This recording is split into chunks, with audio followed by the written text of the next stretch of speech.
Assalamualaikum warahmatullahi wabarakatuh. Bismillahirrahmanirrahim. Qala al-muallif rahimahullah ta'ala wa nafa'ana bihi wa bi'ulumihi fid dharaini amin. Masih melanjutkan pembahasan yang kemarin, yaitu menerangkan tentang syarat-syaratnya sholat. Asani utawi kang kaping pindho iku toharatun suci bil wudu'i kelawan wudu wal husli lan adus. Salat yang kedua adalah bersuci dengan cara wudu dan juga mandi. Amma toharatun anapun utawi sesuci bil wudu'i kelawan wudu iku fa furuduhu mongko utawi pira-pira fardune wudu iku sitatun ana. Al awalu rekang awal iku niyatut toharati niat sesuci di sholati krana nglakoni sholat auraf il hadasi utawa krana ngilangi hadas nahwihi ma utawa sepadane sholat lan rafil hadas bil qalbi ing dalam ati ma'a awwali ghuslil wajhi sertane kawitane masuk wajah.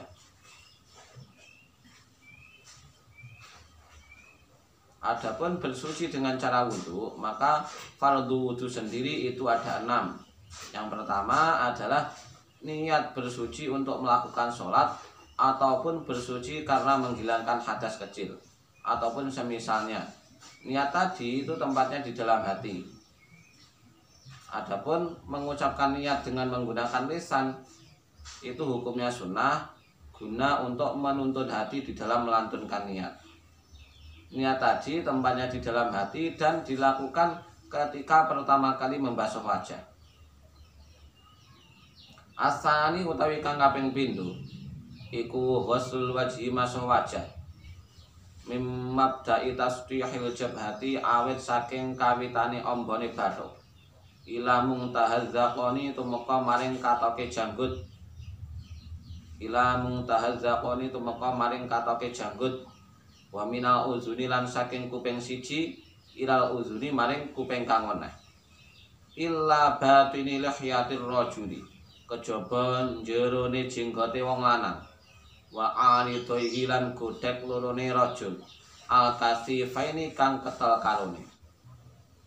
Fardhu wudu yang kedua adalah membasuh muka, batas muka atau wajah ketika dilihat dari atas adalah sini, yaitu tempat tumbuhnya rambut.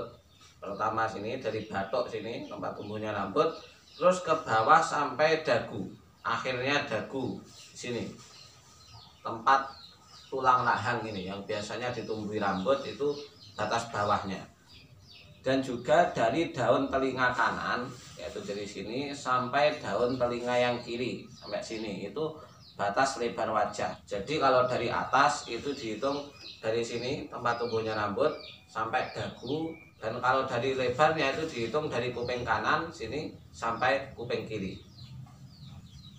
Asarisu utawi kang kaping 3 iku ghuslul yadaini maswi tangan loro ma'al mirfaqaini sertane sikut loro. Rukun wudu yang ketiga adalah membasuh kedua tangan sampai kedua siku. Ini ya, kedua tangan, pucuk tangan ini sampai kedua siku sini. Kemudian yang keempat, ar-rabi'u utawi kang kaping 4 iku masku aqali syai'in. Ngusap paling kedhike suwiji-wiji mim basaratir ra'si saking kulite sirah. Aming sa'rihi utawa saking rambute ra'si. Idza lam yakhruj ari kalane ora metu apa al-mamsuhu barang kang den basuh minhu saking ra'si bil maddi kelawan dawaake an haddir ra'si saking batase sirah. Dan fardunya wudu yang keempat adalah mengusap sebagian kepala atau sebagian rambut, walaupun hanya satu helai rambut saja, dengan persyaratan rambut yang diusap tersebut itu tidak keluar dari batas kepala. Batas kepala adalah tempat yang ditumbuhi rambut ini. Saya contohkan, seandainya rambut yang dibasuh itu sudah keluar dari batas kepala, semisal ditarik seperti ini panjang, terus yang diusap itu pucuknya saja ini diusap, maka tidak sah. Jadi yang diusap itu harus rambut yang masih berada di batas kepala.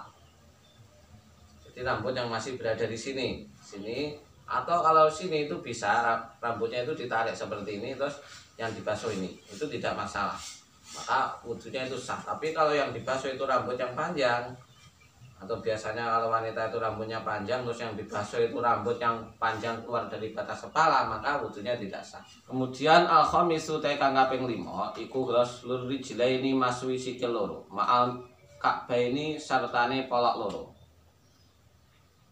Kemudian fardhu wudhu yang kelima adalah membasuh kaki dan kedua mata kaki. Perlu diperhatikan ketika membasuh kaki itu harus membersihkan hal-hal yang berada di kaki. Sama halnya dengan tangan, itu juga kaki ya. Jadi dalam pembahasan tangan tadi, kalau membasuh tangan itu harus membersihkan sesuatu yang bisa menghalangi air sampainya ke kulit. Semisal saya contohkan, semisal di kuku ini itu terdapat kotoran yang bisa menghalangi air sampai ke kulit, maka kotorannya harus dihilangkan terlebih dahulu. Atau terdapat pacar pada kuku tangan ini, maka juga harus dihilangkan terlebih dahulu. Seandainya pacarnya itu terlalu tebal sehingga air itu tidak sampai ke kulit, maka harus dihilangkan. Begitu juga dengan kaki, sama seperti itu, harus menghilangkan kotoran yang berada di bawah kuku dan hal-hal yang menghalangi sampainya air ke dalam kulit. Kemudian yang terakhir, as-sadisu utawi kang kaping 6 iku tartibu urut-urutane wudu kama kaya dene barang zakarnahu kang wis nutur sapa ingsun ing ma.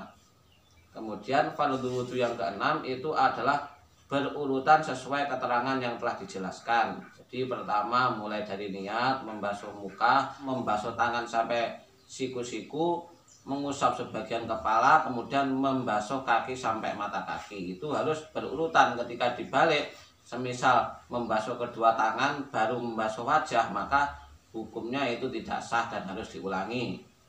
Wajibulan wajib fil wajhi ing dalam wajah, wal yadaini lan tangan loro, warijlaini lan sikil loro, apa waslu juz'in maswi ing juz faqa hududihima kang ing dalem sak nduwure batese salasah, yaitu wajah, yadaini dan rijlaini, min jami'i jawani biha saking sekabehane arah-arahe salasah, wa ayyajriya lan yen pamili apa alma'u banyu bitabaihi kelawan wateke mak ala jami'i ajzaiha ing atase sekabehane juz-juze wajah, yadaini lan rijlaini.